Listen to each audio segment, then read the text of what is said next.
ازيكم يا شباب، عاملين ايه الاخبار؟ النهارده ان شاء الله في الفيديو ده هنشرح ال constraints في قواعد البيانات. ولكن احنا هنرجع لسلايد 14. وقفنا المره اللي فاتت هنا وما كملناش عشان الفيديو كان طويل جدا.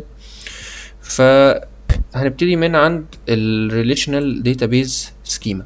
خلينا كده نفتكر احنا كنا بنقول ايه عن ال relation schema. تمام، الريليشن نفسها اللي هو التيبل سكيما. يعني كنا بنقول ان السكيما بتاعت القاعدة بتاعة الريليشن او الجدول الواحد هي عبارة عن الهيكل بتاعها او الاستراكشر بتاعها. هو وصف نروح هو وصف للريليشن. تمام، يعني هو وصف الايه، وصف الريليشن. طيب يعني ايه وصف الريليشن؟ يعني لو رجعنا مثلا كده هنلاقي، بص يعني شايف المنظر ده بيقول لك ايه؟ بيقول لك ان انا عندي ريليشن اسمها ستودنت، تمام، وليها يعني اتريبيوت اسمه نيم، وليها اتريبيوت اسمه SSN، وهكذا بقى. تمام، فده وصف الايه، ده وصف الجدول او الريليشن. طيب لو انا جيت عند الداتابيز سكيما بقى، الداتابيز سكيما، الداتابيز كامله. يعني ايه هي الداتابيز؟ هي مجموعه من ايه، من التيبلز او مجموعه من الريليشنز. فالريليشنال داتابيز سكيما هي ايه؟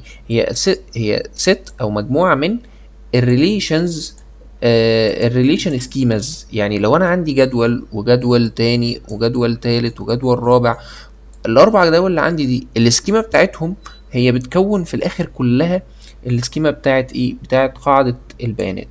زي بالظبط يعني كده، لو انا عندي عمارة، تمام، فالعمارة دي مثلا فيها خمس ست ادوار، تمام، فيها خمس ادوار كده.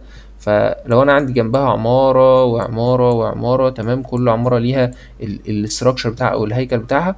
كل العماير دي بقى هي ايه، بتكون الكومباوند، بتكون او المنطقة السكنية. فهو بالظبط نفس الفكرة. فانا لو عندي جدول وعندي جدول تاني وتالت ورابع، تمام، السكيما بقى بتاعت قاعدة البيانات هي ايه، هي مكونة من السكيما بتاعتهم كلها.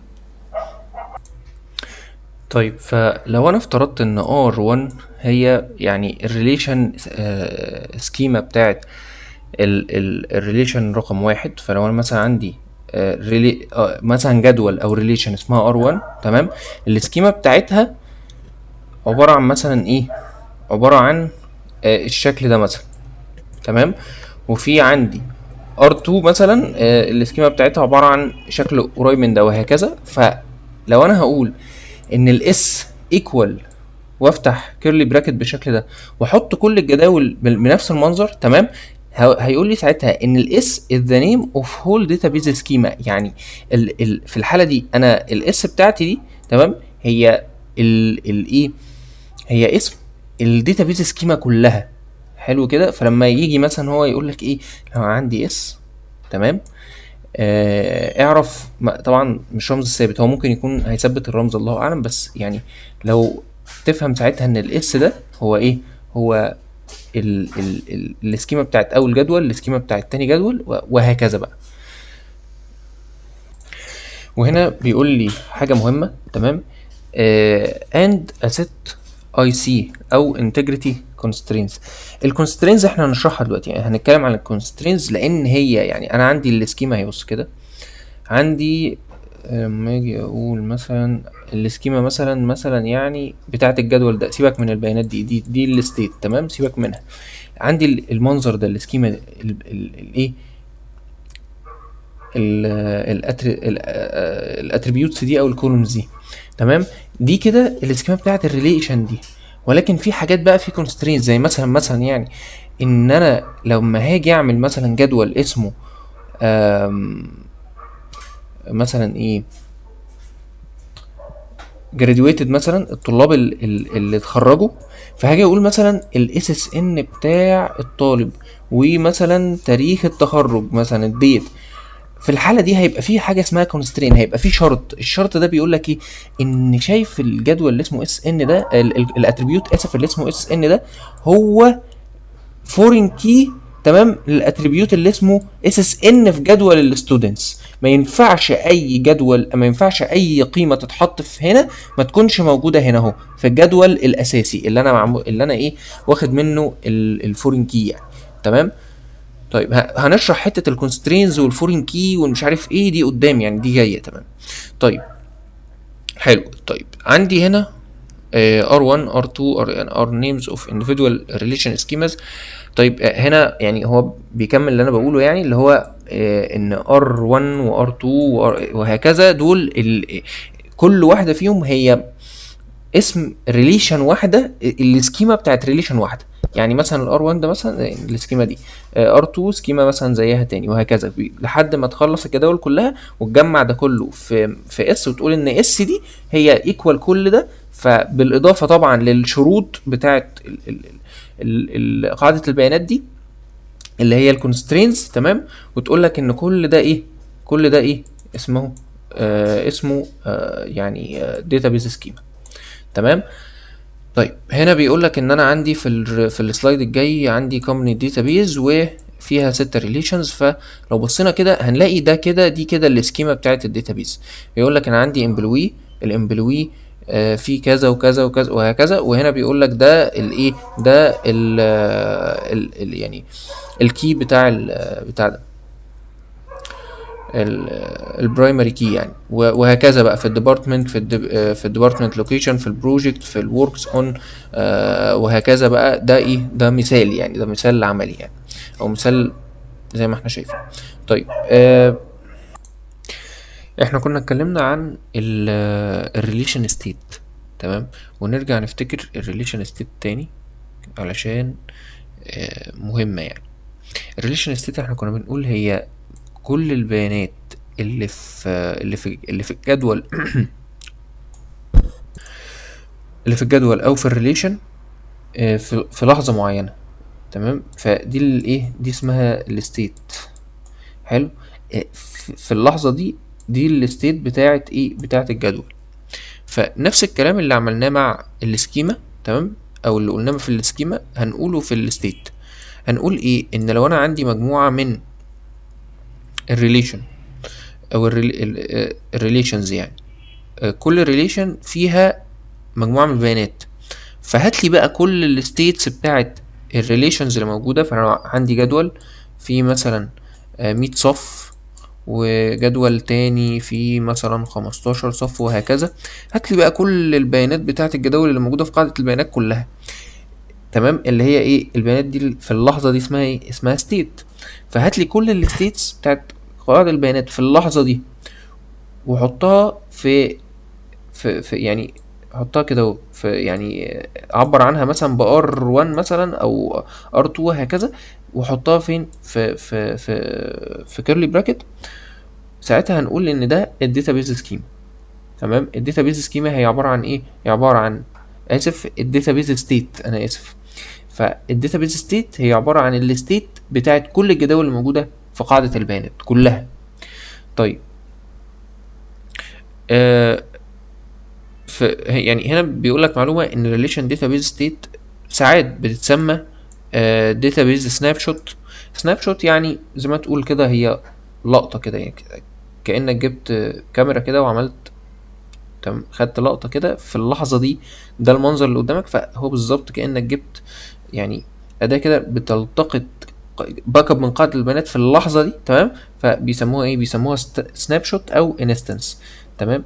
طيب database state doesn't meet constraints is invalid state.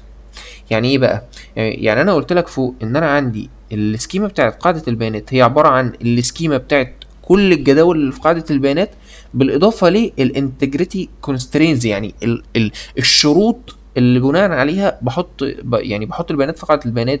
فيعني لو انا جيت دلوقتي خالفت الشروط دي في بيانات غلط دخلت، مثلا على سبيل المثال مثلا انا عندي دومين ده بيقول لي ان في اتريبيوت هو المفروض البيان بتاعته يا اما 1 يا اما 2. تمام. انا قمت جاي مثلا مدخل بيانات مثلا في سيل من السيلز، او في خلية يعني في احد التابلز او الروز مثلا 3، والاتريبيوت اصلا ده هو بيقبلش غير يا 1 يا 2.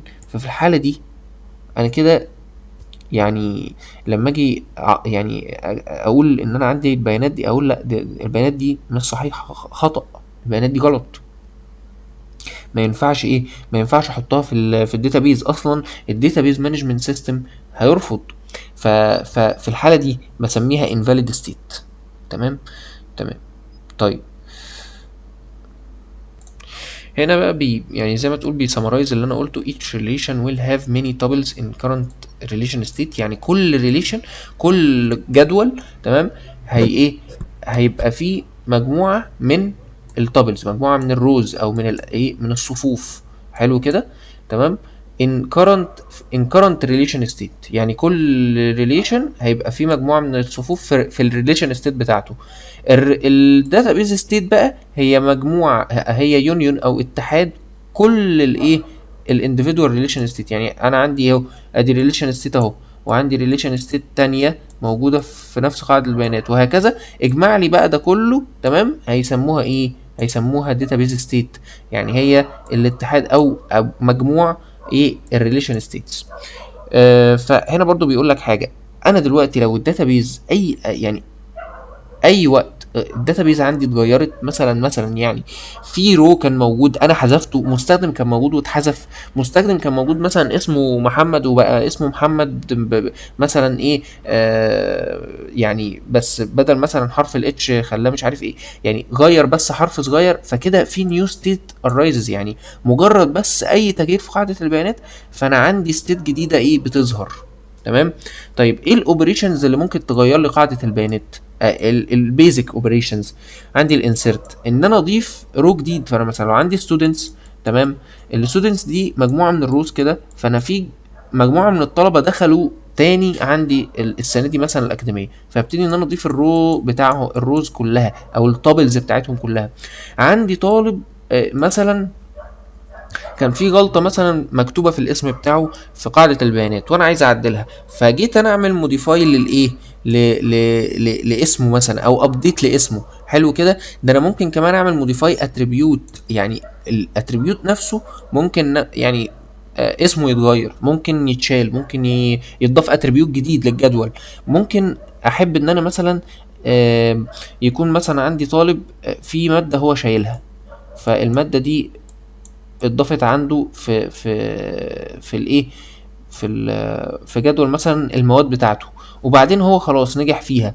فانا هبتدي ان انا اعمل ايه، هبتدي ان انا اشيلها، اعمل لها حذف من الايه، من المواد بتاعته. طبعا يعني على ارض الواقع احنا مش بنعمل كده، احنا بيبقى فيه اتريبيوت موجود كده بيقول لك ايه، باسد ولا نوت باسد. فلو باسد خلاص، يعني دي اصلا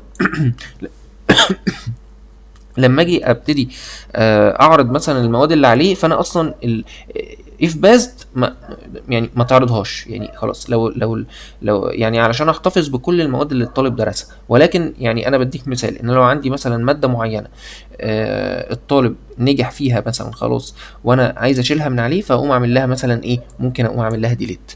طيب هنا بقى في السلايد ده بيقول لك انا عندي بيبيوليتد داتابيز ستيت. حلو كده. فهو زي ما اداك على السكيما مثال اهو هنا. تمام. فهو بيديك برضو على الستيت مثال. هتلاحظ الفرق ايه؟ هتلاحظ الفرق ان هو هنا كان في في الاول بس مجرد السكيما، الشكل بتاع الجدول ده اللي بيظهر، ودلوقتي هو بقى يديك كل البيانات اللي موجوده متخزنه اصلا في قاعده البيانات اهو. شايف كل البيانات دي اهو، هو بقى يديها لك. ليه؟ لان احنا قلنا ان الستيت هي الايه، هي البيانات اللي موجوده في اللحظه دي. تمام كده. طيب احنا كده شرحنا السلايدز اللي كانت ناقصه. تعالوا بقى ندخل على الكونسترينز، الشروط. الكونسترين هي ايه؟ هي اللي بتترماين اي فاليو مسموح ليها ان هي تتخزن في قاعده البيانات، هي اللي بتحدد انهي فاليو مسموح ليها تتخزن في قاعده البيانات. تمام. زي ايه يعني؟ ازاي الجزئيه دي هنشرحها اكتر وهنفهم اكتر. لو الجزئيه دي حد مش فاهمها، انا يعني هتكلم فيها اكتر في الايه، في السلايدز الجايه. هو هنا بيقول لك ان انا عندي للكونسترينز دي 3 مين تايبس، في تايبس اساسيه للكونسترينز دي. تمام. inherit or implicit constraints. على سبيل المثال هو هنا بيديني بيقول لي ايه، الداتا الموديل نفسه ساعات بيفرض عليا حاجات. يعني ايه؟ يعني انا كل المنهج او الكورس بتاعنا بنتكلم في ايه، في الريليشنال موديل. حلو كده. الموديل ده تمام هو داتا موديل.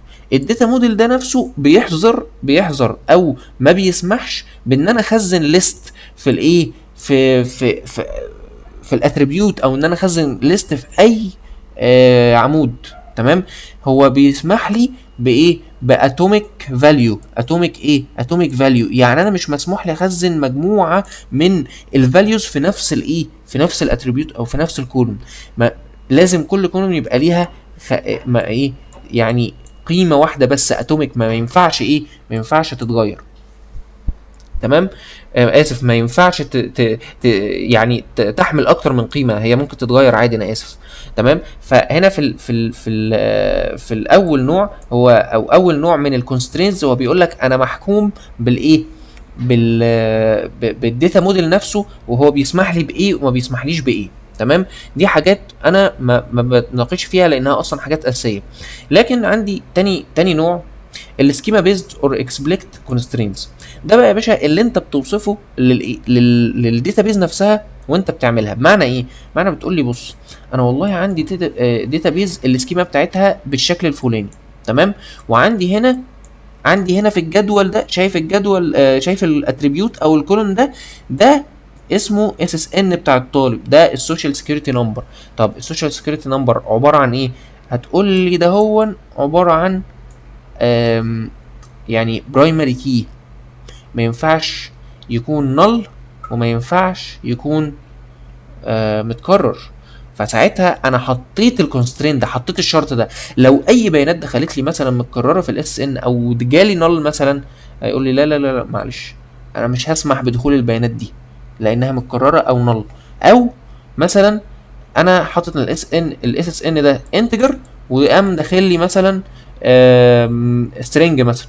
تمام. السترينج ممنوع هنا، السترينج هنا ممنوع. هيقول لي ايه؟ هقول له هنا ان ده مش تبع الدومين. تمام. ما هو الدومين ده اصلا يعني هي جزء من الكونسترين. تمام.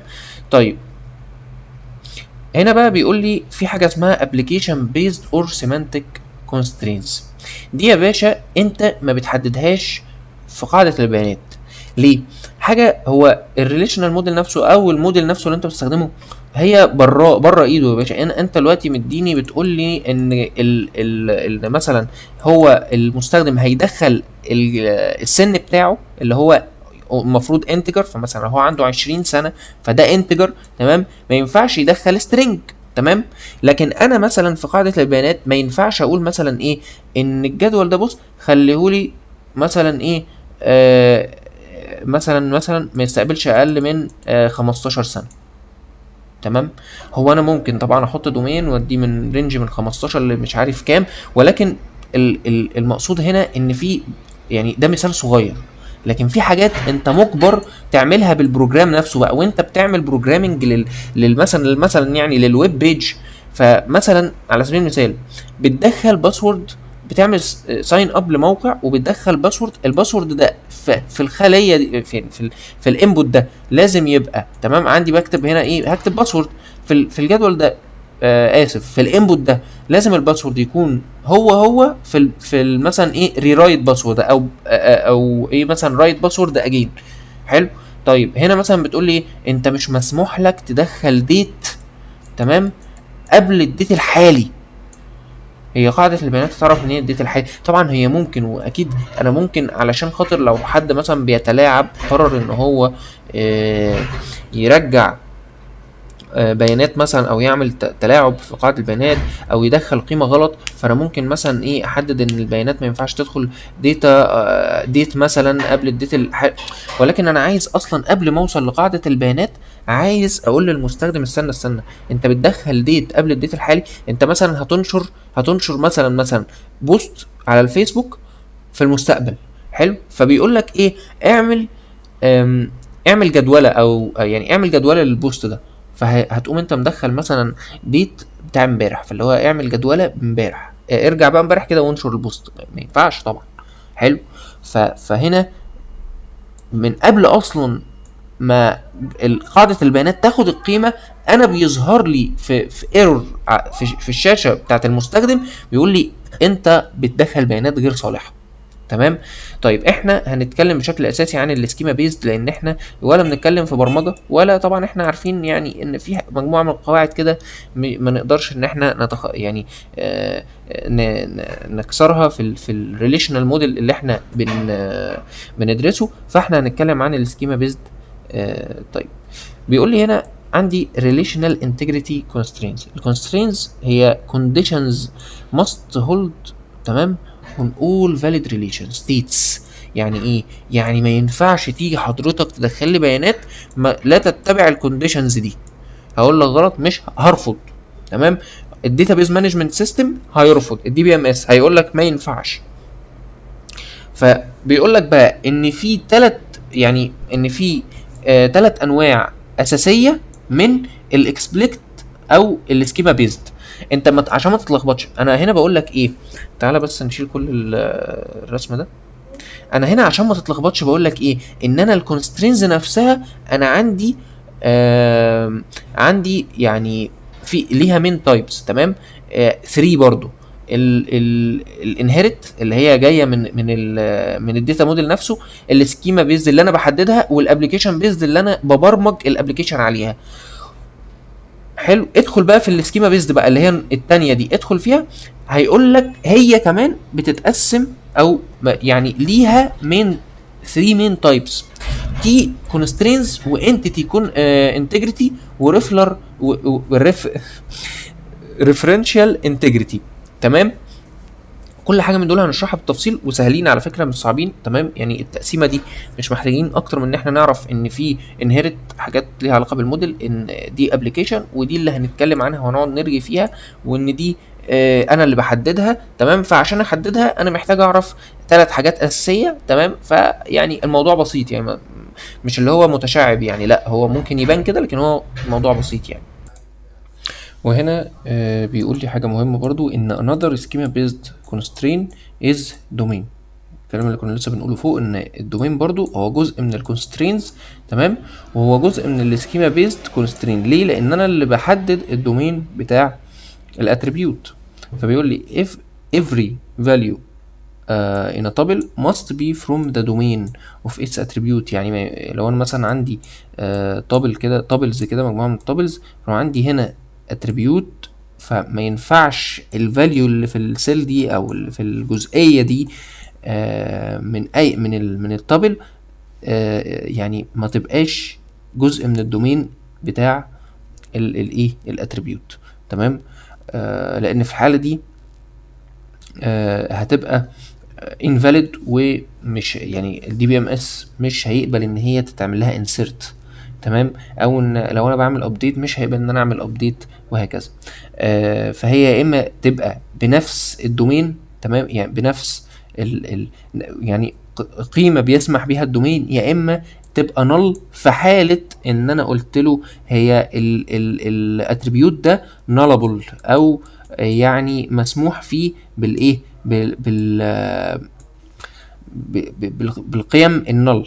تمام. اللي هي يعني ولا حاجه، اللي هي حرفيا مفيش قيمه يعني. طيب نبتدي بقى باول حاجه معانا في الايه في الكونسترينز. يعني اول مين تايب من السكيما بيست. اوكي. اول مين تايب عندي اللي هو الكي كونسترينز. الحته دي محتاجه تركيز شويه. عندي حاجه اسمها سوبر كي، تمام، وعندي حاجه اسمها برايمري اور ايه كانديديت كي. وعامه في فرق ما بين الكانديديت والبرايمري، فاحنا برضو هنشرحها. فالحته دي ايه، خلينا نركز فيها شويه. يعني لو مش مركز ركز، وممكن ننزل السرعه من 2 ل1 او من 2 ل1.5، عشان الحته دي ممكن تكون رخمه شويه. انا عندي هنا السوبر كي، هو ممكن يبقى مجموعة من الاتريبيوتس. تمام. بمعنى ايه؟ خلينا نحاول نشرحه عملي. يعني انا دلوقتي لو عندي الريليشن دي مثلا يعني فيها ال SSN بتاع الطالب، حلو، فيها الايدج، وفيها مثلا النيم. تمام، فانا ممكن اقول ان السوبر كي بتاعي هو ال SSN بلس الإيدج بلس النيم. حلو كده، ده ممكن اقول ان ده السوبر كي بتاعي.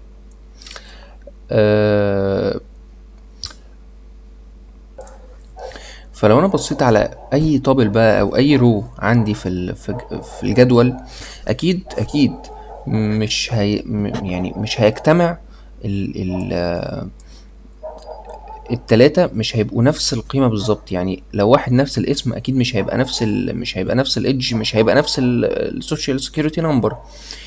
تمام، فده السوبر كي. حلو كده. هو برضو خد بالك من حته، هو بيقول لك set of attributes، دي مش معناه ان هو لازم يبقى مجموعه، هو ممكن يبقى واحد او اكتر. بس الجزئيه دي مهمه، هو ممكن يبقى السوبر كي ده يبقى one attribute عادي، ممكن يبقى 2، ممكن يبقى 3، ممكن يبقى اي عدد.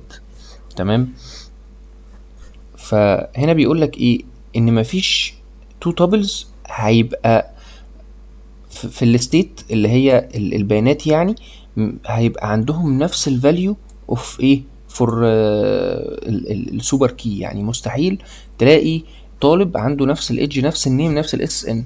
تمام كده، مستحيل. هنا ممكن تلاحظ حاجه، تقول لي ايه؟ تقول لي طب ايه الغباء ده؟ يعني انا معقوله احط الايدج والنيم يبقوا سوبر كي، واصلا انا عندي الاس اس ان ده هو لوحده بيميز كل طابل او كل رو؟ هقول لك ايوه، ما هو بقى ايه، هو هنا بيقول لك ان يعني in general السوبر كي ده يا باشا يعني can be uniquely used to identify a database table. يعني هو ممكن يميز التابل، ولكنه يعني may contain extra attributes. يعني ممكن يبقى فيه extra attributes ملهاش لازمة زي الage والنيم. تمام، هو not necessary to uniquely identify record، يعني هي مش ضرورية ان هي اصلا تميز الريكورد اللي هو التابل او الرو. تمام، يعني هي مش ضروري ان انا يبقى عندي age ونيم عشان اميز الايه الريكورد، صح؟ ولكن هي لو انا اخترت التلاتة دول كسوبر كي، هما ممكن يبقوا سوبر كي عادي. وعلشان بقى انا تمام، علشان ابتدي اختار كي بقى هو ده اللي يكون مفهوش الغباء ده. تمام، او الحاجه العبثيه دي، اللي هو انا ممكن ابقى مختار ثلاثة ولكن في الحقيقه هم اكسترا اتريبيوتس، حاجه يعني ملهاش لازمه، غير ضروريه. تمام، فانا بختار مينيمال سوبر كي. تمام، with no redundant attributes، انا مش عايز attributes متكرره. بمعنى ايه؟ بمعنى ان السوبر كي هو ممكن الايدج يتكرر. يعني ممكن طالب يبقى عنده 19 سنة، وطالب تاني عنده 19 سنة، وطالب تالت عنده 19 سنة، عادي، صح؟ ممكن النيم نفس الكلام، صح كده؟ لكن هنا بقى انا باخد الموضوع يعني بشكل مينيمال شوية، يعني اقلل تكرار البيانات بحيث ان يبقى الكي له لازمة بجد. ده بقى الكلام ده فين؟ في البرايمري اور كانديديت كي. تمام، طيب ماشي، تعالى نشوف الموضوع. الايدج ممكن يتكرر والنيم ممكن يتكرر، يبقى انا مش هاخدهم كبرايمري كي. لكن الاس اس ان مستحيل يتكرر، وبالتالي انا ده بالنسبه لي برايمري كي مناسب. تمام،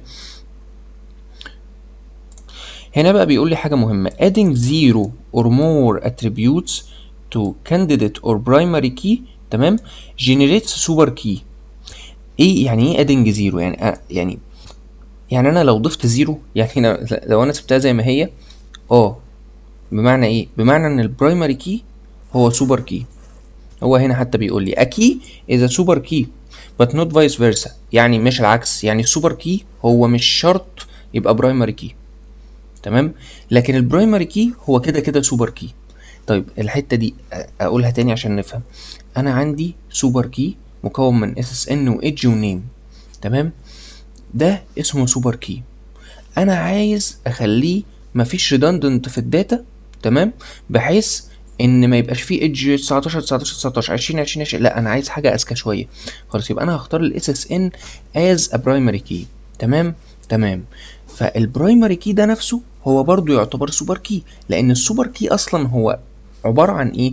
هو عبارة عن set of attributes، اللي ممكن يبقى attribute واحد على فكرة، يعني set يعني مجموعة او واحد عادي، ولكنه بيميز كل طابل او كل رو عن التاني. تمام. طيب يبقى كده ال candidate or primary key هو super key. تمام.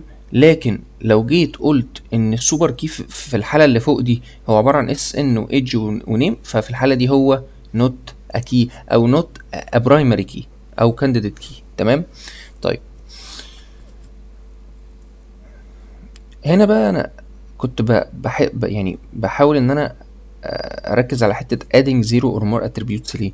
لان انا يعني هرجع الحته دي ممكن اعيدها تاني، ان لو انا ما ضفتش اي برايمري اي اتريبيوت تاني، يعني لو انا قلت بص كده يا باشا اهو، هضيف ال SSN هنا وهضيف ال age وهضيف النيم، خليت بس ال SSN هو السوبر كي بالنسبة لي، ففي الحالة دي انا ما ضفتش اي اتريبيوت تاني زيادة، صح؟ ففي الحالة دي برضو انا سميتها سوبر كي. تمام. طيب تعالوا ننتقل للمثال اللي هو بيتكلم فيه هنا علشان يعني يمكن يتضح الموضوع اكتر شوية.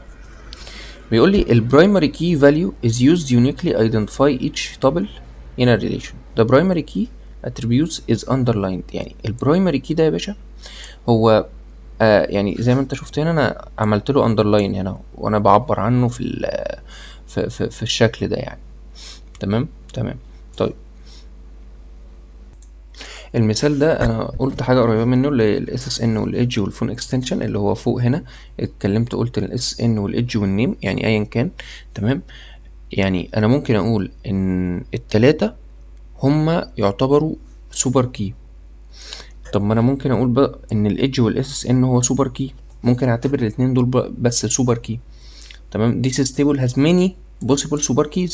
ايدج واس ان بس، ايدج واس اس ان وايه وفون اكستنشن، ممكن اخلي الاس اس ان لوحده، ففي ايه في many possible super keys. طيب انا هنا يعني هنا بقى بيقول لي ايه ده كده، احنا ده واحنا بنتكلم عن السوبر كي. لكن لما نزلت هنا في الجزئيه اللي تحت دي وانا بتكلم عن الكانديديت اور برايمري كي، وعلى فكره في فرق بينهم برضو هشرحه دلوقتي. تمام. وانا بتكلم عنه هنا هلاقي ان ما ينفعش اخلي الاس اس ان والنيم هما كانديديت او برايمري كي.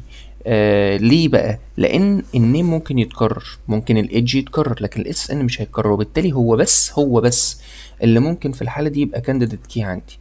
as other contain information not necessary to uniquely identify records. يعني ممكن يعني وانا بعمل select كده اقول له يا باشا اعمل لي select للي اسمه محمد الاقيه عمل select ل100 واحد. لا يا معلم انا عايز identify الريكورد بشكل يونيكلي، يعني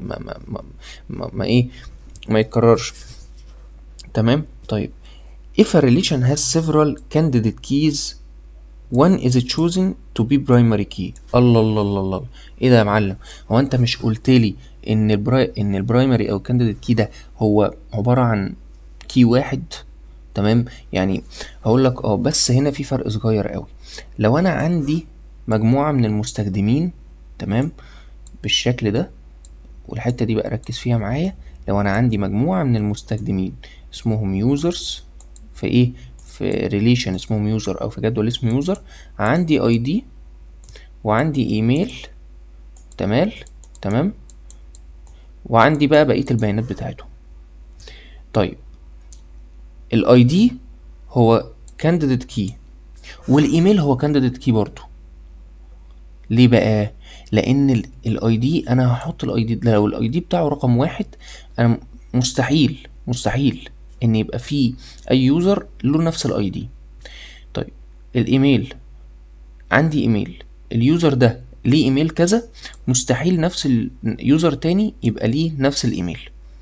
طبعا ده في العادي، يعني ده المتعارف عليه. انت بقى عملت برنامج ممكن اكتر من يوزر يسجل باكتر من بنفس الايميل عادي، دي حاجه ترجع لك، انا بتكلم في الايه في العادي.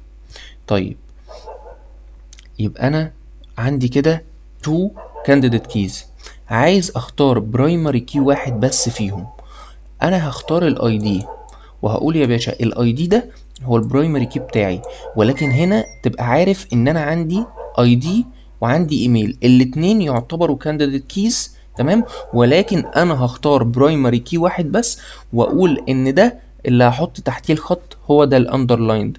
هنا هو بيشرحه بشكل ايه، في مثال تاني، تعال نبص عليه. هنا بيقول لي لو انا عندي كار، تمام، عندي الستيت اللي هي حاله الكار، الريجستريشن نمبر، تمام، والسيريال نمبر، وايه، والميك والموديل والير. طيب ممكن اقول ان الريجستريشن نمبر ده، تمام، هو عباره عن مثلا الرقم التعريفي، او الرقم الايه، رقم الشاسيه، تمام، ده رقم الشاسيه بتاع العربيه.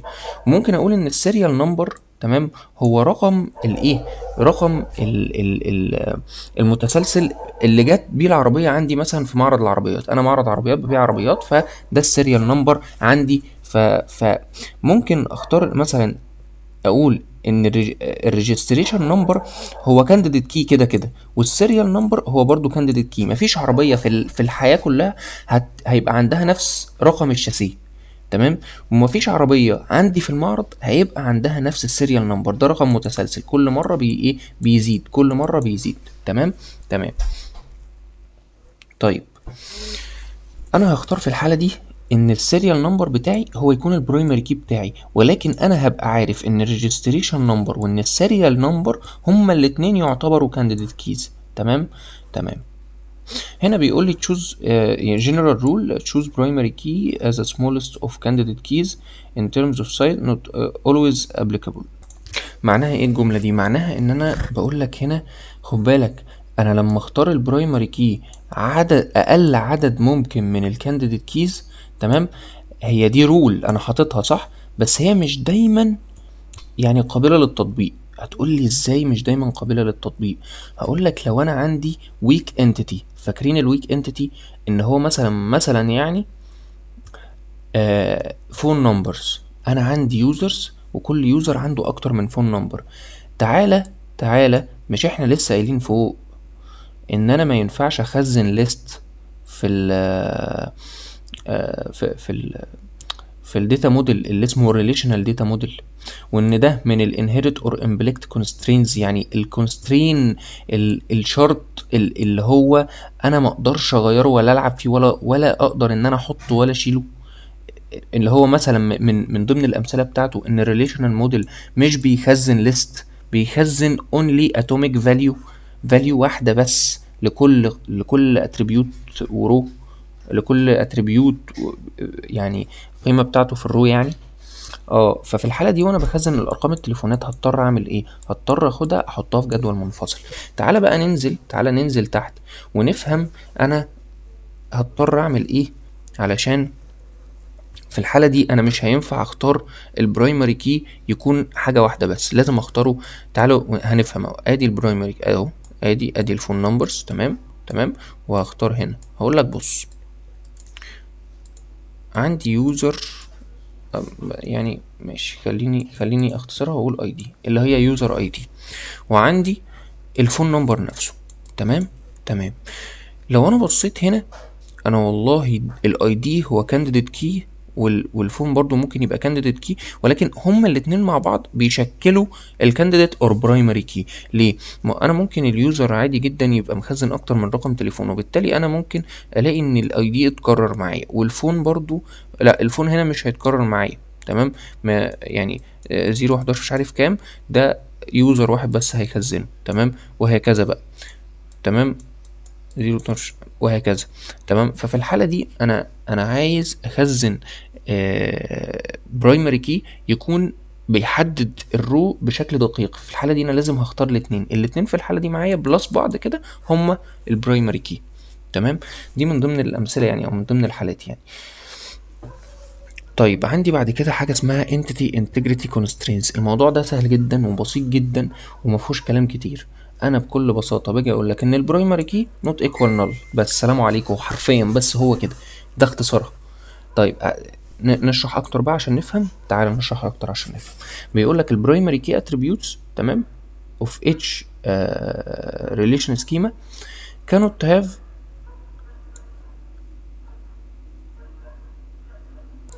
null values in any tuple يعني ايه؟ يعني دلوقتي لو انا عندي مثلا يعني بصوا يا جماعه، ده ستيت، ده علامه الستيت. فمثلا لما اجي اقول لك لما تشوف المنظر ده اعرف ان ده ستيت اوف ار.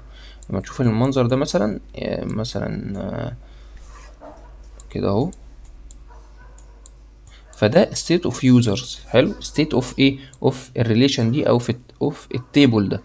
تمام. فانا هنا بقول لك ان في قاعده البيانات لو انا عندي برايمري كي اعرف يعني قاعده كده ان البرايمري كي ده مستحيل يكوال نل في اي ستيت. واحنا عارفين ان الستيت هو عباره عن ايه؟ عباره عن مجموعه البيانات اللي موجوده في اللحظه دي. تمام. مستحيل تلاقي واحد بنل. ولو جيت انا اعمل يعني ادخل مثلا انسيرت او كده من null، هو ال هيرفض يعني. تمام.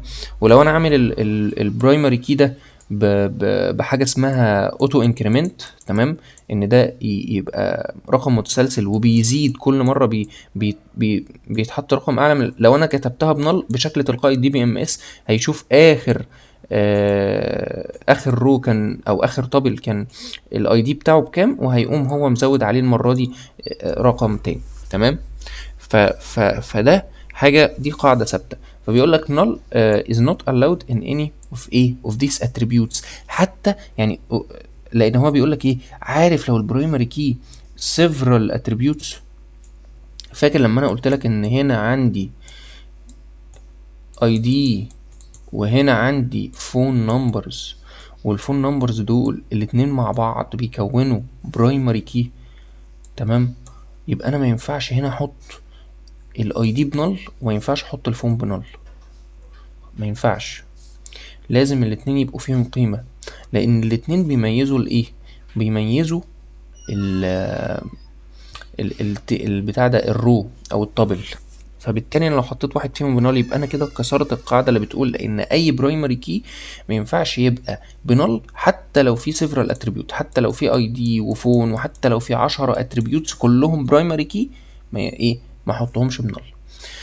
طيب الريفرنشال انتجريتي كونسترينز بيقول لك ان الكونسترين انفولفينج تو ريليشنز. يعني من الاخر كده هو يعني لو انا جبت المثال بتاع اليوزرز مثلا، وعندي هنا الاي دي وبقية الحاجة، وعندي هنا الفون نمبر بالشكل ده اهو، وجيت قلت عندي اي دي وعندي فون نمبر. تمام. فهنا بيقول لك ايه، هو بيأكد عليك هنا ان الريليشن هو يعني اليوزر اي دي ده هو بيريفير تو this ايه، this row this column اسف. تمام. بمعنى ايه؟ بمعنى ان انا دلوقتي بقول لك ان والله بص، انا عندي هنا فورين كي الفون، وانا بكريت التيبل ده، قلت لك ان انا عايز اربط ما بين كل فون نمبر ويوزر. فلو انا عندي فون نمبر عايز اربطه باليوزر ده، هعمل عندي فورين كي هنا واربطه بالبرايمري كي بتاع اليوزرز. حلو. تاني الحته دي، وهنا بيقول لي ايه، انا هعمل فورين كي هنا مفتاح اجنبي، مفتاح بيشاور على برايمري كي لجدول تاني. تمام. في حالتنا هنا الفون الريليشن اللي اسمها فون انا عامل فيها اتريبيوت اسمه يوزر اي دي بيروح يشاور على البرايمري كي بتاع اليوزرز بتاع الريليشن اللي اسمها يوزرز. فهنا الفورين كي لازم يساوي الايه؟ البرايمري كي. لو انا جيت هنا مثلا يعني انا عندي 3 يوزرز، 1 2 3، وانا رحت زي الشاطر كده قمت كاتب هنا في الاي دي ده رقم 4، قلت له اليوزر رقم 4 الفون نمبر بتاعه كذا. قبل ما يعمل انسرت الدي بي ام اس هيروح يتشيك في جدول اليوزرز ويدور على القيمة اللي اسمها 4، مش هيلاقي. هيقول لي انت بتعمل ايه؟ ما ينفعش تعمل كده، مش هينفع تدخل قيمة مش موجودة في الايه، في اي طابل من الطابلز بتاعة اليوزرز، وبالتالي ما ينفعش ادخل رقم 4.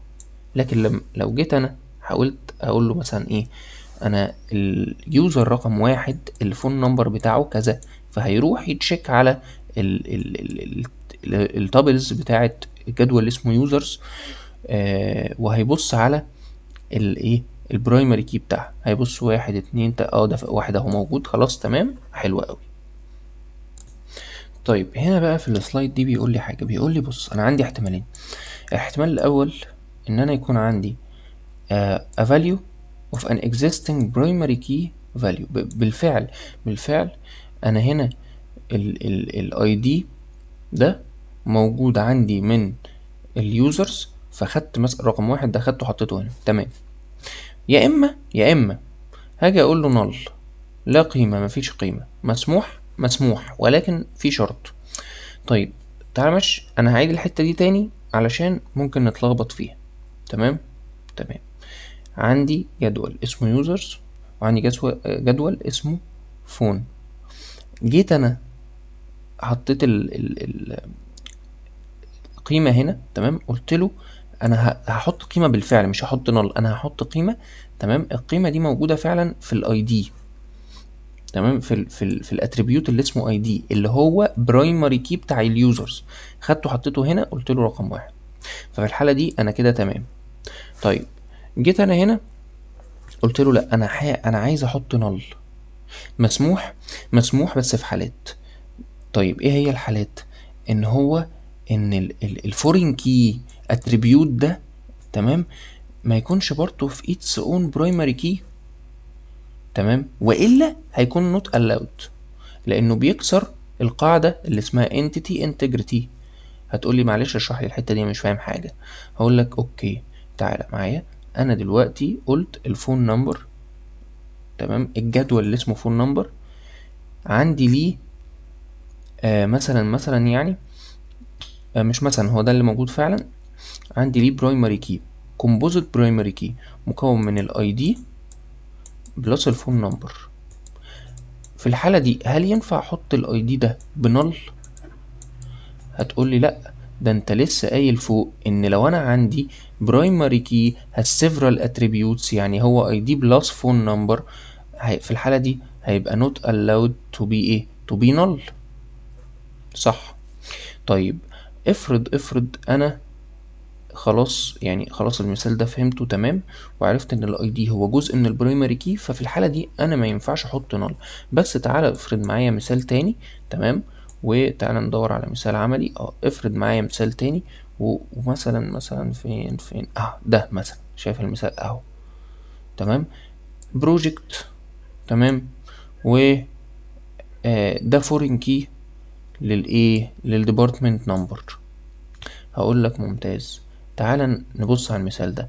هل لو انا عندي بروجكت مش عايز اربطه بديبارتمنت معين، هل في الحالة دي انا ممكن احط القيمة دي بنل؟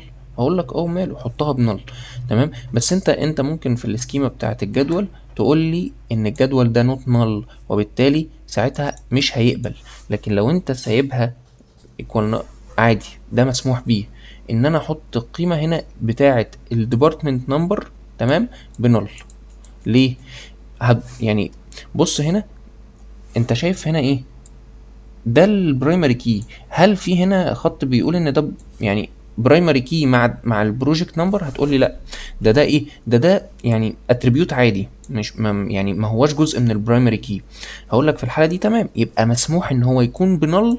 تمام اهو، وما ياخدش اي قيمه من الديبارتمنت نمبر،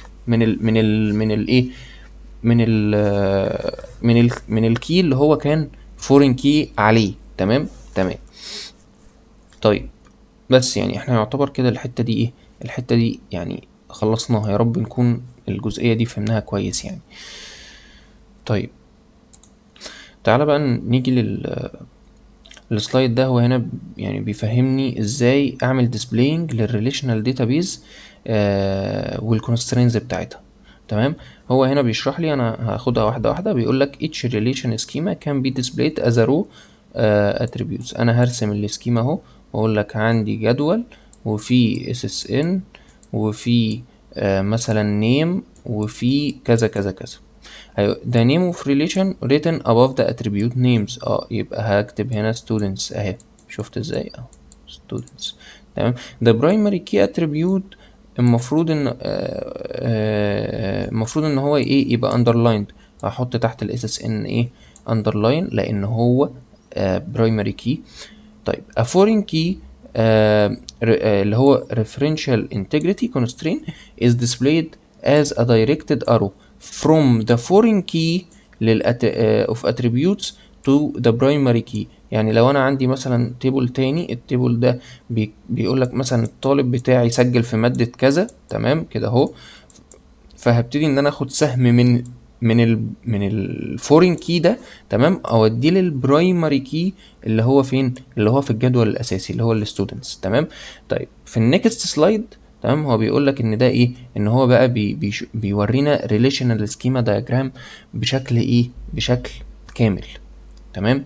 هو هنا بيقول لي اداني كل بيانات الامبلوي وادي البرايمري كي بتاعه. تمام. عندي هنا الديبارتمنت، تمام، ليه بيانات معينه وليه برايمري كي اهو، وفي فورين كي كمان. بيقول لي ان الديبارتمنت ده اكيد ليه مانجر من الامبلويز الموظفين اللي عندي، فبعد اذنك خلي لي ده فورين كي، تمام، مع الامبلوي. هتقول لي تمام، هطلع بسهم من الفورين كي للبرايمري كي. السهم بيطلع من الفورين كي بيروح للبرايمري كي. تمام. تمام. طيب الديبارتمنت لوكيشن هنا عندي هنا كومبوزيت اتريبيوت عادي جدا، باخد من هنا اودي كده. يعني خلاص اظن المثال واضح يعني، علشان ما نطولش في شرح على الفاضي لان احنا يعني داخلين في وقت محترم جدا جدا يعني. طيب هنا بيقول لي other types of constraints، بيقول لك ان عندي semantic integrity constraints اللي احنا شرحناها فوق خالص، اللي هو بيقول لك based on application. يعني دلوقتي انا دلوقتي مثلا يعني لو حبيت اعمل ماكس نمبر اوف اورز بير امبلوي، كل موظف ما ينفعش يشتغل على البروجكت اكتر من مش عارف كام ساعه. هاجي اروح للداتابيز واقول لها مش عارف، لا لا لا لا، افرض انا حبيت اغير الموضوع ده في المستقبل، اروح لقاعده البيانات واجيب المفك طبعا يعني ده مثال بهزر يعني، اكيد مش هتجيب المفك وتحطه في السيرفر فعلا يعني. انا اقصد يعني هل هتروح للسكيما وتقعد تعدل في السكيما بتاعت قاعده البيانات عشان لا، بكل بساطة بعمل تعديل صغير في الكود. وفي الشركات الكبيرة المحترمة بيكون الفاليوز دي بتكون assigned اصلا في الداتابيز نفسها بشكل ان انا عندي مثلا settings، حاجه زي جدول للسيتنجز، ويقول لك مثلا ان ايه، ان الماكسيمم اورز مثلا بير ويك از كذا. دي حاجات مش عايزين ندخل فيها تفاصيل كتير، مش مالناش دعوه بيها دلوقتي. ولكن لما انا اجي اقول ان انا عندي مثلا وده اكزامبل يعني، ده مثال، ممكن يبقى في حاجات تانية كتير طبعا، ان كل موظف ما يشتغلش اكتر من عدد الساعات دي، فساعتها انا مش هحددها عن طريق السكيما، هبتدي ان انا استخدم ايه السيمانتك انتجريتي كونسترين، وده عن طريق البرمجه نفسها اللي انا امنع ان الموظف يشتغل اكتر من ايه عن طريق البرمجه، لكن الداتابيز نفسها ملهاش دعوه بالموضوع ده. طيب هنا بيقول لك ان انا عندي ابديت اوبريشنز اون ريليشن، عندي الانسيرت وعندي الديليت وعندي الموديفاي اللي هو في الاس كيو ال اسمها ابديت. تمام. تمام.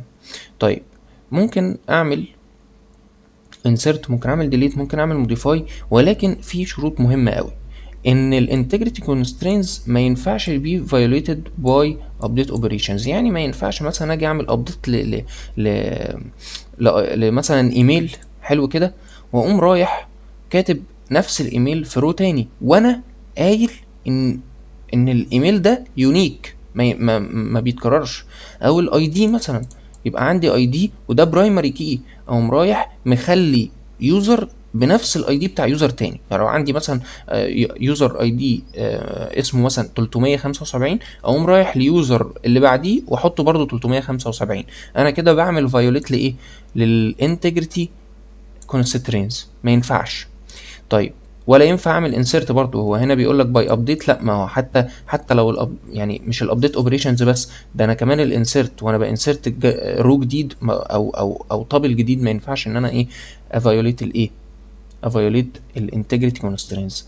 طيب لو انا عندي several update operations، تمام، هي ممكن تتكتب مع بعض، ممكن انا بالاس كيو ال اكتب ابديت اوبريشن وابديت اوبريشن وابديت اوبريشن ورا بعض كده، تمام، عادي جدا مفيش مشكله. وممكن كمان، تمام، يبقى انا بابديت حاجه فوق عشان اخدم على ابديت هيتم تحت. وخد بالك هي بتتنفذ بالترتيب، فممكن انا اجي اكتب ابديت فوق مثلا، يكون مهم ان هو يتعمل الاول، علشان ايه؟ علشان اللي بعده يتم. لو انا عكست، تمام، ودي مش عارف يعني، ما اعرفش المعلومه دي هتفيدنا في المنهج قدام ولا لا يعني، بس هي اظن هتفيدنا يعني.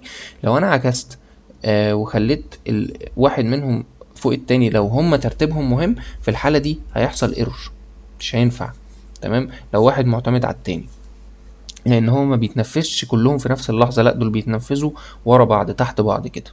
طيب هنا بقى بيقول لي يعني in case of integrity violation several action can be taken، تمام. زي ايه؟ cancel the operation that causes violation، زي ال restrict or reject options. يعني ممكن جدا جدا وانا بعمل insert الاقي مثلا مثلا يعني الراجل المبرمج بتاعي شاطر جدا وعمل انسيرت لايه، لدوبليكيتد اي دي، تمام، وده برايمري كي، احنا اتفقنا ما ينفعش يبقى دوبليكيتد. هقوم انا رايح اعمل ايه؟ هقوم انا رايح اعمل ريجكشن او اعمل ريستريكت للايه، لل للانسيرت دي. هقول له ممنوع، ما ينفعش. طيب الفجر كان بيأذن يعني، والله بصور في اوقات عشان اعرف اصور والدنيا هادية يعني. طيب يا اما بقى انا ممكن اعمل ايه، تمام، بدل ما اعمل ريجكت او ريستريكت ممكن اقول لك بص، انا هعمل ايرور يظهر للمستخدم وهو مثلا بيعمل ريجستريشن مثلا لنيو اكونت على المنصة بتاعتي مثلا. فاجي اقول له ايه، معلش ثواني، انت بتدخل الايميل اللي انت كنت مدخله في حساب قديم، روح اعمل تسجيل دخول بعد اذنك. فاجي انا ايه، اعمل له execute a user specified error correction، يعني مثلا اقول له في ايرور معين بعمل يعني بظهره للايه، لليوزر علشان ياخد باله من الايرور اللي هو بيعمله. طيب انا ممكن اعمل الاوبريشن عادي جدا، يعني اشغلها عادي ما تحصل، واعمل انفورم لليوزر بالايه، بالفيوليشن اللي حصل.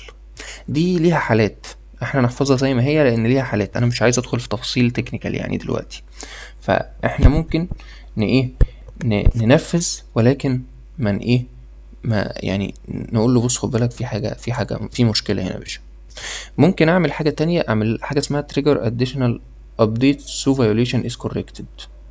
برضو دي حته تكنيكال مش هدخل في تفاصيلها، بس خليني اوضحها بشكل بسيط قوي. يعني لو انا جيت دخلت هنا في حاجه اسمها كاسكيد وفي حاجه اسمها سيت نال. هشرح الفرق دلوقتي بشكل سريع. وانا بعمل انسرت لحاجه لرو معين، تمام، ممكن يعني يبقى البيرث ديت مثلا، تمام، يبقى اليوزر كاتبهولي غلط. البيرث ديت بالنسبه لي مثلا في المنصه بتاعتي او في البرنامج اللي انا بعمله مش حاجه مهمه قوي، فهو كتبه بشكل غلط، في ايرور حصل، مثلا كتب تاريخ جديد اللي هو مثلا تاريخ السنه الجايه، حاجه طبعا عبثيه جدا وهكذا. فهبتدي انا اعمل ايه، هقول له بص لو حصل لك الايرور ده سيت نل، يعني ايه، خلي الاتريبيوت بتاع البيرث ديت ده بنل، خليهولي نل، وبعد كده هو يبقى حدثه بعد كده مش مشكله. فدي سيت نل، دي حاجه مش مشكله ان انا اخزنها، فممكن ايه خلاص اتغاضى عن الايرور واعمل سيت نل للقيمه اللي هو مديهاني ومش مشكله. في حاجه اسمها حاجه تانية اسمها كاسكيد يعني ان انا اعمل تعديل. الحته دي مشهوره قوي قوي قوي وانا بعمل ديليت. فانا مثلا هعمل ديليت ليوزر ليه كميه ترانزاكشنز في قاعده البيانات، تمام، ده مثال عملي يعني انا قدامي قدام عيني بيحصل يعني. في يوزر عمل ترانزاكشنز على منصة كتير جدا جدا، او ترانزاكشن واحد حتى، مش مشكلة يعني. في اللحظة دي تمام الترانزاكشنز بتاعته تمام كان في فورين كي هنا في جدول الترانزاكشن، بيقول لي ان الترانزاكشن ده اللي عمله الاي دي، اليوزر اللي الاي دي بتاعه كذا. انا ممكن هنا اسيت الاي دي بنل علشان اسيف الترانزاكشن، يعني اسيف ان الترانزاكشن ده حصل تمام. في يوزر بس هو دلوقتي مش موجود في قاعدة البيانات، عمل ايه؟ عمل ايداع، عمل سحب، عمل مش عارف ايه. وفي طريقة تانية ان انا اعمل كاسكيد، يعني اعمل ابديت. الابديت ده ممكن يبقى ديليت عادي جدا، اقوم هو بص هو حذف اليوزر، اقوم انا عامل ديليت لكل الترانزاكشنز اللي بالاي دي بتاعه تمام. فده الفرق ما بين الكاسكيد والايه والسيت نل. والكاسكيد هنا في الحاله دي يعني برضو في الحاله دي كان ديليت، هو مش شرط يبقى ديليت، انا ممكن اعمل ابديت، بس دي في حالات تانية وبرضو مش هخش في تفاصيل. غالبا يعني هناخدها في الاس كيو ال المحاضرات اللي جايه يعني. طيب هو هنا بيقول لي possible violation for each operation، بيقول لي insert may violate any of constraints. بيقول لي ممكن domain constraint، ابقى انا قايل له مثلا يعني عندي الواحد او زيرو في الاتريبيوت ده ما بيشيلش غير القيم دي بس، وهو يجي زي الشاطر يقول لي حط 2. يا عم ما انا قايل لك ما ينفعش غير 1 و2، خلاص ما ينفعش. ففي الحالة دي انا كده بفيوليت الدومين. او مثلا يعني انا مديله ان الدومين بتاعي بانتجر مثلا تمام، بحط كده انت وما بين قوسين مثلا ال البتاع ده يعني السايز اللي هو عدد البيتس بتاعت الماكسيمم يعني تمام. فهو يجي مثلا انا حاطط انت، يقوم جوه هو جاي حاطط لي سترينج. طب ما هو ما ينفعش برضو، فانا كده برضو فيوليتد الدومين. ممكن انا يحط لي انتجر عادي بس طويل جدا جدا، فبرضو بيفيوليت الدومين. ما انا محدد هنا انتو ماكسيمم، الانتجر ماكسيمم يكون ب 11 كاركترز، ما ينفعش خلاص، هو ما ينفعش اكتر من كده تمام. ففي الحاله دي انا بعمل ايه؟ دومين فايوليت. ممكن يبقى كي كونسترين، ممكن افايوليت الكي كونسترين، يعني مثلا يجي هو هنا يقوم قايل لي مثلا يعني الاي دي عندنا اي دي بواحد، واقوم جاي اعمل انسرت اليوزر الاي دي بتاعه واحد برضه، ما ينفعش طبعا. ممكن الريفرال انتجريتي فورين كي نيو تابل ريفرنس اور مش عارف ايه doesn't exist. يعني انا مثلا يعني عندي يوزرز في قاعدة البيانات حلو، ويجي هو مثلا اليوزرز 1 2 3، ده الاي ديهات بتاعت اليوزرز الموجودين عندي. يجي هو يعمل انسرت مثلا في الترانزاكشنز، في جدول الترانزاكشنز، ويقول لي ان الترانزاكشن ده اتعمل بواسطة يوزر اسمه 4، الاي دي بتاعه 4. ينفع؟ ما ينفعش، هو مش موجود اصلا عندي، مفيش. منين يعني؟ ازاي؟ تمام. وفي حاجة اسمها entity integrity if primary key value is null in the new tuple. يجي هو زي الشاطر كده عايز يعمل insert لايه؟ لبتاع ده، ليوزر جديد، يقوم حاطط لي البرايمري كي بنل. ما ينفعش برضو، ما ايه، ما ده بيخالف الانتيتي ايه انتجريتي. هنا بقى عندي الديليت may violate any ايه of referential integrity، وانا بعمل ديليت. فاكرين لما كنت بقول لكم فوق انا عندي يوزر عايز احذفه، واتفاجئت ان هو عنده كمية ترانزاكشنز كتيرة جدا جدا، فانا عايز يعني ايه الحل في الحالة دي؟ في الحالة دي انا ممكن اعمل ريستريكت للحذف بتاعه، اقول له لا لا لا اوعى تحذف اليوزر ده عنده كمية ترانزاكشنز كتير. وممكن اعمل كاسكيد تمام. الكاسكيد دي ممكن تبقى ديليت، اقوم عامل ديليت لايه؟ لكل الترانزاكشنز اللي اليوزر عملها. ممكن اعمل حاجة تانية برضو بس هي مش صح قوي، يبقى في مثلا يعني عندي اكونت برايمري، يعني اكونت اساسي تمام، دي حاجة ملهاش علاقة بالسكيما بتاع قاعدة البيانات، ودي فكرة غلط اصلا، ما ينفعش تعمل، مش صح تمام. ومثلا الاي دي بتاعه 1 تمام، عندي اكونت الاي دي بتاعه 1، واقوم كل ما اكونت يتحذف تمام، اخد الترانزاكشنز بتاعته، اخليها بالاي دي بتاعت اليوزر رقم واحد او الاكونت رقم واحد. فبالتالي كل الترانزاكشنز، طبعا دي فكره غلط، يعني احسن لي احذف الترانزاكشنز. تمام. والاحسن كمان ان انا اعمل ايه في الحاله دي، اعمل سيت نل. تمام. انا بدي مثال عملي موجود بس عشان ان احنا نفهم، لكن المثال ده مش موجود في قاعده، مش اسف، مش موجود في المنهج ده، مجرد مثال بس انا بديه من واقع ممكن يحصل يعني في بروجكتس حقيقيه، لكن ده مش معناه ان المثال ده موجود عندنا في المنهج، يعني انا بس بحاول ان انا اوصل المعلومه. تمام. فهنا بيقول ان الريستريكت بيريجكت الديليتيشن. تمام. بدل ما احذف اليوزر هقول له ما تحذفش اليوزر بعد اذنك. اعمل كاسكيد هنا، ممكن delete primary key value into foreign key referencing tables، يعني كل الترانزاكشنز في الجدول اعمل لها ايه، بتاعه اليوزر ده اشيلها كانها مش موجوده. او ممكن اعمل set null، يعني الفورين كي بتاع الترانزاكشن ده اقول يعني هيبقى باين عندي في قاعده البيانات، يعني هيبقى عندي اهو الجدول اهو، فهيبقى كل بيانات الترانزاكشن موجوده، مثلا التاريخ اللي اتعمل بيه، القيمه، مثلا كريدت اور ديبت، يعني يعني كان حذف، كان اسف كان تحويل ولا ايداع وهكذا. والاي دي مثلا مين اليوزر اللي عمله، هقول له نل، مش موجود، عادي ممكن تحصل موجود. تمام. فممكن في الحاله دي اقول له ايه، اقول له نل.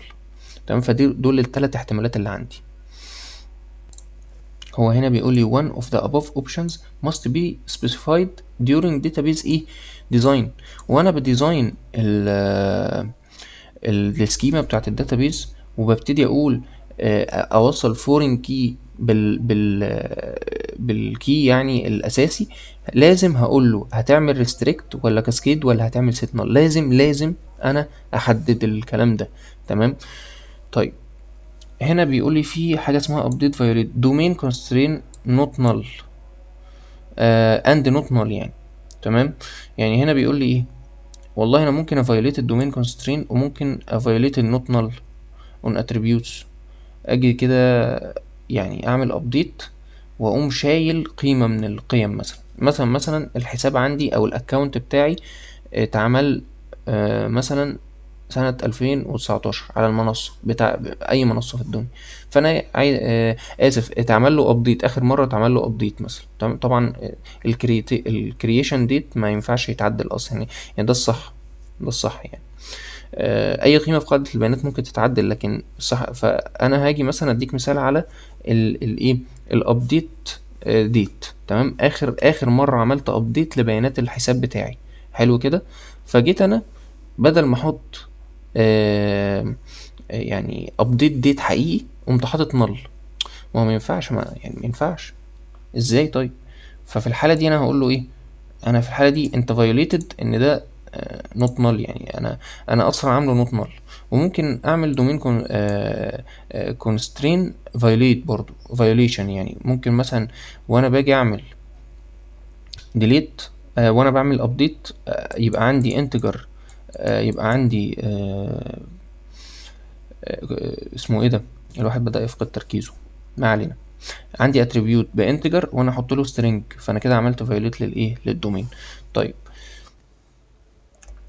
عندي هنا updating primary key، وانا بعمل update للبرايمري كي رحت عامل update لبرايمري كي مثلا في حته. هحاول ادي مثال احسن علشان الحته دي مهمه فعلا. وانا بعمل كده عندي يوزرز، تمام، وعندي اليوزر رقم واحد عنده ترانزاكشنز، تمام. فبيجي يقول لي ان اليوزر اي دي بتاع الترانزاكشن ده رقم واحد. جيت انا عامل ابديت لليوزر اي دي ده خليته 2، هيقول لي استنى انت بتعمل ايه، ده الابديت، تمام، في الترانزاكشنز، ده الابديت اللي في الترانزاكشنز ده الابديت ده هيعمل مشكله في جدول الترانزاكشنز لان كلهم بايه، بواحد. فساعتها انا لازم احدد، اقول له والله بص وانا بعمل ابديت اون ابديت اعمل ايه، كاسكيد، اعمل لي نفس الابديت هنا واديهولي هنا. هعمل ابديت اخلي اليوزر بدل واحد هيبقى اتنين، هيروح متعدل في كل الجدول بتاع الترانزاكشن يبقى اتنين. وممكن ايه، ممكن اقول له آه يعني ريستريكت، يعني اوعى تعمل ابديت. تمام. فانت لازم ايه، تعمل نفس الاوبشنز، يا اما ريستريكت يا اما كاسكيد يا اما ايه، يا اما سيت نل. حلو كده. حلو. انا ممكن اسيت نل برضو هنا عادي في حالة الابديت يعني. وانا ممكن اعمل ابديت للفورين كي. تمام. اه. وانا بعمل الترانزاكشن ده، تمام، انا شخص متلاعب قليل الادب، عايز اخلي الترانزاكشن ده يبقى تبع يوزر تاني. اليوزر ده عمله وانا دخلت في قاعدة البيانات عايز العب فيها واقوم ايه مبوظها واخلي يوزر تاني اللي عمله. بس انا عشان ذكي جدا واذكى اخواتي قمت حاطط ان الترانزاكشن بتاع اللي عمله، ان الترانزاكشن ده اللي عمله اليوزر اي دي رقم 21، وهو اصلا مفيش يوزر اي دي اسمه 21. ففي الحالة دي انا عملت فايوليت لايه، للريفرنشال انتجريتي، مش هيتحدث، هيقول لي ما ينفعش. مفيش اصلا انت مش مفيش يوزر اسمه كده، مفيش يوزر الاي دي بتاعه كده، انا اسف. تمام. تمام. ممكن برضو هنا updating or ordinary attributes neither bkey or foreign can only violate domain constraints. دي اللي انا شرحتها فوق، اللي هو تعمل integer، يعني ممكن تعمل مثلا string بدل integer والشغل ده يعني. طيب هنا بيديني سمري، خلاص يعني مش محتاجين نقوله، لان يعني اللي ما فهمش يا ريت يعيد الايه الاجزاء اللي ما فهمهاش، لان هنا يعني ايه، لو شرحت بشكل مختصر تاني في 10 دقايق هتضاف على الفيديو، والفيديو اصلا معدي الساعة، فكفاية كده يعني. ان شاء الله هنشرح في المرة الجاية المحاضرة رقم 6، هي خفيفة اظن يعني، هتبقى اصغر من يعني المحاضرة دي اتقسمت على فيديوهين عاملين توتال حوالي ساعتين وشوية ممكن، لكن المحاضرة الجاية هتبقى اقل من البارت الاولاني غالبا ان شاء الله يعني.